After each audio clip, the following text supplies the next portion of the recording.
Most welcome.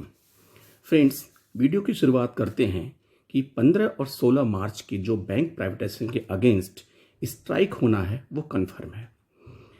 आपको याद दिला दें कि गवर्नमेंट और यूनियन यानी ईओवीओ के मेंबर्स के बीच में जो टॉक्स हो रही थी वो टॉक्स सेंट्रल लेबर कमिश्नर ने कन्वीन किया था। सेंट्रल लेबर कमिश्नर ने जो रिकॉन्सिलिएशन मीटिंग कन्वीन किया था 4 मार्च को, वह बिना किसी तर्क संगत सॉल्यूशन के एंड हो गया था और उसका नेक्स्ट डेट 9 मार्च को रखा गया था। 9 मार्च को भी जब कॉन्सिलिएशन मीटिंग में additional CLC central labour commissioner mister SC Joshi preside कर रहे थे और मिनिस्ट्री ऑफ फाइनेंस से mister SR mayor director DFS और श्री एस कक्कड़ आईबा की तरफ से रिप्रेजेंटेटिव थे। 9 मार्च को भी मीटिंग में जब सीएलसी ने पूछा कि इस संबंध में मिनिस्ट्री ऑफ फाइनेंस ने क्या डिसीजन लिया, तो ये बताया गया कि हायर अथॉरिटी से कांटेक्ट नहीं हो पाया और नेक्स्ट डेट फिर 10 मार्च को रखा गया।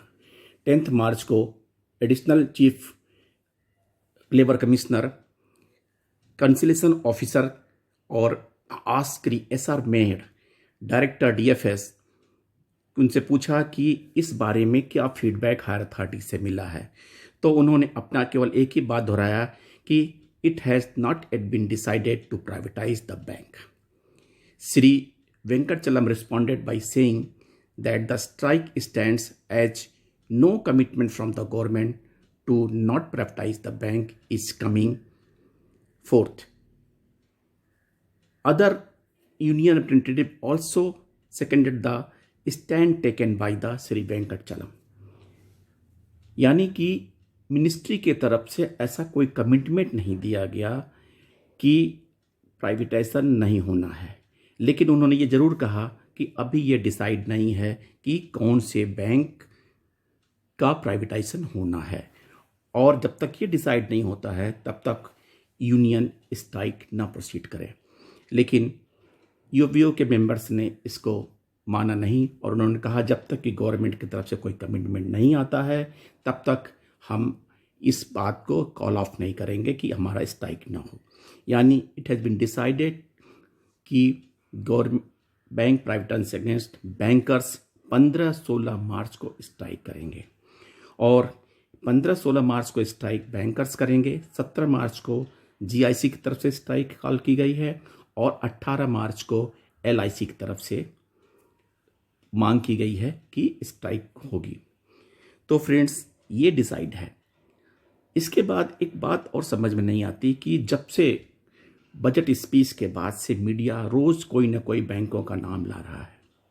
अभी आपने भी पढ़ा होगा कि गवर्नमेंट की जो अपॉइंटमेंट कमेटी, कैबिनेट की अपॉइंटमेंट कमेटी है, उसने अभी बैंकों में ईडी की पोस्ट को एग्जीक्यूटिव डायरेक्टर की पोस्ट पे अपॉइंटमेंट किया है, जो कि पहले से अप्रूव करके उनके कमेटी के पास रखा हुआ था केवल कंफर्मेशन के लिए। और उसमें उन्होंने जिन बैंकों में ईडी की पोस्ट अपॉइंट किया है उसमें कैनरा बैंक भी है, पंजाब नेशनल बैंक है, बैंक ऑफ बड़ौदा है, यूनियन बैंक है और मुख्य 3 बैंक और हैं जिसमें bank of India, central bank of India और आईओबी और एक बैंक है यूको बैंक और बैंक ऑफ महाराष्ट्र भी है। फ्रेंड्स, इस बात को यहाँ पर डिस्कस करने का मेन मुद्दा ये है और ये जो ईडी अपॉइंटमेंट किए गए हैं वो लॉन्ग टर्म के लिए किए गए हैं, यानी किसी का भी 3 साल से कम का टर्म नहीं है।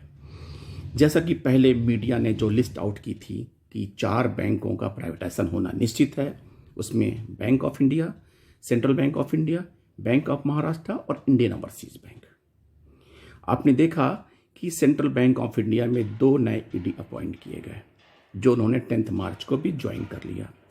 बैंक ऑफ इंडिया में 3 ईडी ज्वाइन किए, न्यू ईडी ज्वाइन किए, जो उन्होंने भी अपना रिजीम ज्वाइन कर लिया है। और बैंक ऑफ महाराष्ट्र में भी एक ईडी का अपॉइंटमेंट हुआ है और लगे हाथ आप देखें तो इंडियन ओवरसीज़ बैंक में भी एक अपॉइंटमेंट हुआ है और ये लॉन्ग टर्म के लिए हुआ। अगर गवर्नमेंट इन चारों बैंकों का प्राइवेटाइजेशन करने के बारे में सोच रही, जैसा कि लिस्ट रोज मीडिया उड़ा रही है, उस हिसाब से ऐसे बैंकों में इतने लॉन्ग टर्म के लिए टॉप एग्जीक्यूटिव का पोस्ट करना कहाँ तक उचित लगता है? आपको ये ऐसा प्रतीत नहीं होता है कि गवर्नमेंट क्या इन चारों बैंकों को टच करेगी? शायद नहीं। अगर उनको प्राइवेटाइजेशन करना होगा, इन बैंकों का करना होगा, तो यहाँ पे क्यों अपॉइंटमेंट करेगी, वो भी लॉन्ग पीरियड के लिए? पहले भी गवर्नमेंट ने कहा है कि टॉप एग्जीक्यूटिव का जो टेन्योर होना चाहिए वो लंबा होना चाहिए, शॉर्ट नहीं होना चाहिए। इन सब परिस्थितियों को देखते हुए लगता है कि गवर्नमेंट अभी कंफ्यूज्ड है। गवर्नमेंट को ये पता नहीं है कि हमें क्या स्ट्रेटजी लेना है। डी इन्वेस्टमेंट में बैंकों को प्राइवेटाइज कर देना है, स्टेक कम करना है, और या किन बैंकों के लिए? जैसा कि सीएलसी के मीटिंग में भी डिपार्टमेंट ऑफ डीएफएस के जो रिप्रेजेंटेटिव थे उन्होंने कहा कि अभी it has not been decided कि which bank will be privatised. जब अभी तक ये निश्चित नहीं है, लेकिन मीडिया में अभी कुछ दिनों पहले आपने सुना होगा कि अब गवर्नमेंट 2 नहीं 4 बैंकों का प्राइवेटाइजेशन करने जा रही है। ये अभी तक जो भी ये इस तरह की भ्रांतियां आ रही हैं, भी कंफर्म किसी बात की नहीं है कौन से बैंक होंगे। क्योंकि अगर bank of India, central bank of India और बैंक ऑफ महाराष्ट्र में नए ईडी का अपॉइंटमेंट क्या इंडिकेट करता है? क्या बैंक प्राइवेटाइजेशन करने के पहले इन सारे ईडी के पोस्ट को भरेगी?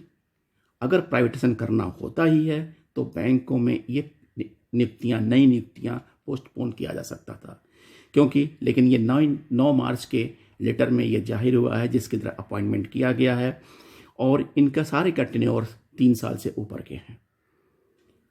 ऐसा लगता है कि गवर्नमेंट अभी कंफ्यूज है, अभी पिक नहीं कर पा रही है। अब बचते हैं आपके पास 2-3 बैंक जो बच जाते हैं, वो Punjab and Sind bank and UCO bank. लेकिन यूको बैंक में भी एक अपॉइंटमेंट हुआ है और आईओबी में भी अपॉइंटमेंट हुआ है। आगे क्या होता है, क्योंकि गवर्नमेंट ने शुरू में कहा कि हम स्ट्रांग बैंक वीक बैंक को प्राइवेटाइज करेंगे, फिर डिप्टी फाइनेंस मिनिस्टर ने कहा स्ट्रांग बैंक को प्राइवेटाइज करेंगे, फिर आया कि मर्जर करने के बाद करेंगे। लेकिन still it has not eight been decided कि what criteria will be the make sure to privatise the bank. Number 1। Number 2, there is no pick and choose. अभी ऐसा नहीं हुआ है कि कौन सा बैंक प्राइवेटाइजेशन होगा, इसलिए अभी मार्केट में आने वाले अटकलों को छोड़ दीजिए। आने वाले दिन में 15 और 16 मार्च की स्ट्राइक के लिए पार्टिसिपेट करिए और ज़्यादा से ज़्यादा गवर्नमेंट पर प्रेशर बने कि गवर्नमेंट ये आइडिया ड्रॉप कर दे। Thank you friends, thank you.